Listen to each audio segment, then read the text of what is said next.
Ko'rib turganinglar, bu meni qizlik hovlim. Aynan mana shu uyda men katta bo'lganman, dunyoga kelganman, bolalik yillarim shu hovlida o'tgan. Aynan mana shu uydan men oq libos kiyib chiqib ketganman va meni qizlik hovlim aqlimni taniganimdan beri remont bo'ladi, lekin hech qachon remont ishlari bitmaydi, tugamaydi. Har doim remont ishlari boshlandi deganda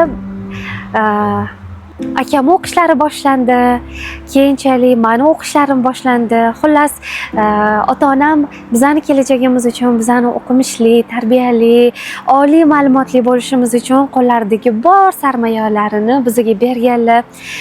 Bizga hammasini qo'limizga tutqazib, dunyoni kezishimiz uchun, dunyo miqyosiga chiqishimiz uchun hammasini shunchaki qurbon qilganlar va ko'rib turganingizdek, hovli o'sha remont holicha yarim yo'lda qolib ketdi.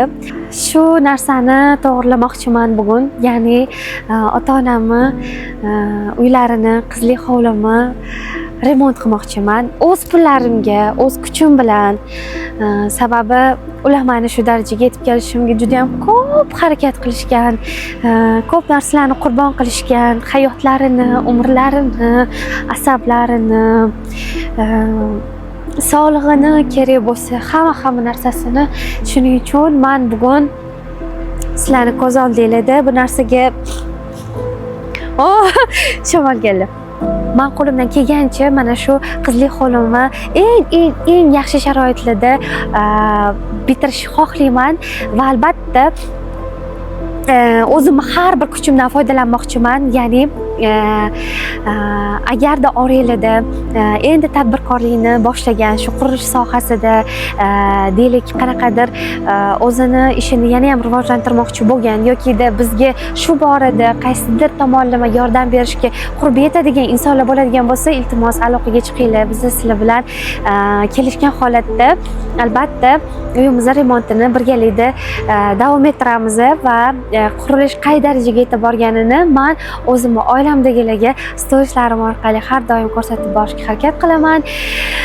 Va gapimiz so'ngida shu narsani aytmoqchimanki, vaqti kelib qiz farzandlar ham ota-onasiga tayanch bo'ladigan, kuchli inson bo'ladigan, har doim chaqirganda labbay deb javob beradigan farzandlar bo'la olishini men o'zim real hayotda isbotlamoqchiman, ko'rsatib bormoqchiman va albatta sizlarni juda ham yaxshi ko'raman.